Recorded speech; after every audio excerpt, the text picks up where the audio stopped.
Alors nous nous trouvons à Saint-Brice-en-Coglay, hein, entre le Mont-Saint-Michel et Fougères, sur la route entre Rennes et Avranches. Et donc on est au château du Rocher-Portail. Rocher-Portail, un château qui a été construit d'un seul bloc, tout début du XVIIe siècle. On sait que le propriétaire de ce château, Gilles Ruelland, a récupéré le site sur lequel il y avait un château médiéval en 1596. Et d'après un fronton qu'on retrouve au-dessus d'une lucarne dans le château, on voit la date de construction qui se termine en 1617. Donc on est à tout début du XVIIe siècle, fin de la Renaissance, sous Henri IV.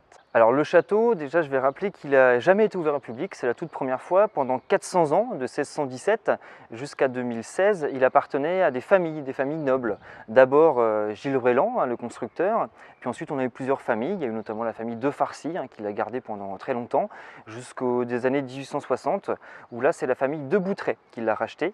La famille de Boutray qui est encore le propriétaire du château jusqu'à il y a 1 an et demi. Donc il y a 1 an et demi, c'est monsieur Roussel, qui est originaire de Sabrice-en-Coglay, qui a fait l'acquisition de ce château, mais cette fois-ci pour l'ouvrir au public, pour la première fois de son histoire.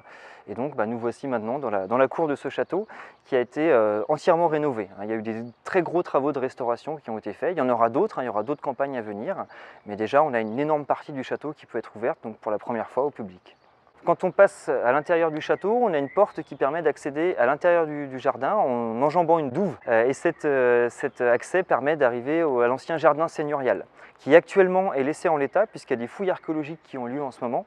Et on va peut-être retrouver les anciens tracés du jardin seigneurial. Donc en attendant le résultat de ces fouilles, il y a des petits panneaux explicatifs qui sont présentés au fond du jardin. Et si jamais on retrouve suffisamment d'éléments, eh bien on essaiera de présenter le jardin seigneurial, ce qui est quand même un cas assez exceptionnel en France. Il y a très peu d'exemples. Alors ce qui est vraiment intéressant sur ce château, c'est son unité de construction. Tout a été construit au même moment, donc c'est facile à comprendre un peu les éléments de construction. Et surtout, il y a un état de conservation qui est exceptionnel. Vraiment, le U, il est parfaitement intact.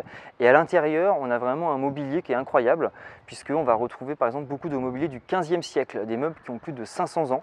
On a par exemple un lit à baldaquin, il y en a très peu en France. On a des cathèdres, c'est ce genre de trône où le seigneur mettait ses titres de propriété à l'intérieur. On a un mobilier qui est extrêmement riche. Par exemple, on va retrouver aussi des plafonds peints du XVIIe siècle. C'est également quelque chose d'extrêmement rare dans les châteaux en France. Et pour la Bretagne, c'est un cas unique.